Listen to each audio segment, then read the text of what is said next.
Hi friends, ఈరోజు మా ఏరియాలో గణేష్ నిమజ్జనానికి అన్నీ సిద్ధమైనవి అండి. గణేష్ నిమజ్జనం ఎందుకు చేస్తారు అనేది ఈ వీడియోలో నేను చెప్తానండి. స్కిప్ చేయకుండా వాచ్ చేయండి. భాద్రపద మాసంలో వచ్చే మొదటి శుక్ల చతుర్థి హిందువుల గణేష్ చతుర్థి లేక వినాయక చవితిగా జరుపుకుంటారు. గణేష్ పురాణం, స్కంద పురాణం ప్రకారం గణేశుడు ఈ రోజునే జన్మించాడని ప్రతీది. భారతదేశంలో అత్యంత వైభవపేతంగా 10 రోజుల పాటు గణేష్ మహోత్సవాలు జరుగుతాయి.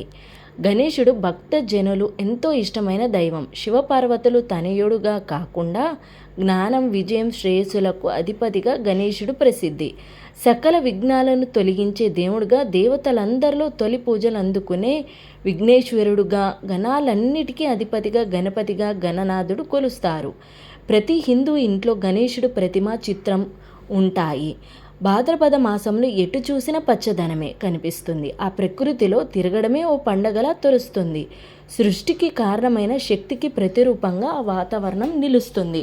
ఆ శక్తిని తలుచుకుంటూ తమ జీవితాల్లో ఎటువంటి ఆటంకాలు లేకుండా ముందుకు సాగిపోవాలనుకుంటూ విఘ్నాధిపతి అయిన వినాయకుడిని కొలుస్తారు. అదే వినాయక చవితి. వినాయక చవితి సాంప్రదాయం యావత్తు ప్రకృతికి అనుగుణంగా సాగుతుంది. నదుల్లోనూ వాగుల్లోనూ దొరికే ఒండ్రు మట్టితో ఈ స్వామి ప్రతిమను రూపొందిస్తారు.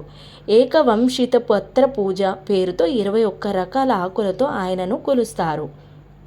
ఇలా కొలుచుకున్న స్వామిని ఆయనను పూజించే పత్రాలతో సహా నిమజ్జనం చేస్తారు. సృష్టి, స్థితి, లయలను 3 దిశలుగా ఈ పూజలో కలుస్తాయి. ఈ మూడిటికి విరుద్ధంగా పూజ సాగిందంటే అందులో ఏదో కృత్రిమత్వం మొదలైందని అర్థం. వినాయకుడు పూజ కోసం మట్టి విగ్రహం పత్రాలు ఉపయోగించడం వెనుక మరో కారణం కూడా ఉంది. ఒండ్రి మట్టిలో పత్రాలను ఔషధ గుణాలు ఉంటాయి.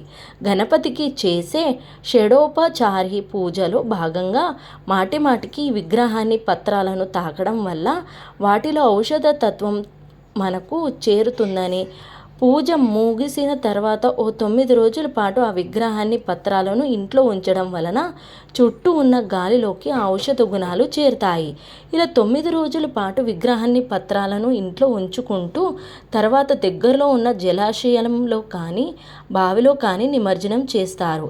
ఈ కృత్రిమంలో ఎక్కడ ఎలాంటి శ్రేయస్సు మిగలదు. అంతేకాదు, వినాయక చవితి నాటికి వర్షాలు ఊపందుకుంటాయి. వాగులు, నదులు ఉద్రిక్తం ప్రవహిస్తూ ఉంటుంది.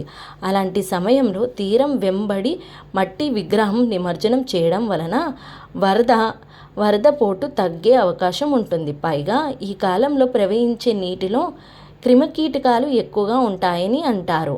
నిమజ్జనంలో విడిచే పత్రాలలో నీరు కూడా క్రిమరహితంగా మారిపోతుంది అని పెద్దల మాట. అందుకనినేమో నిమజ్జనం చేసే ఆచారం ఉంది. దసరా, బతుకమ్మ పండగలు కూడా వర్ష ఋతువులోనే వస్తాయి.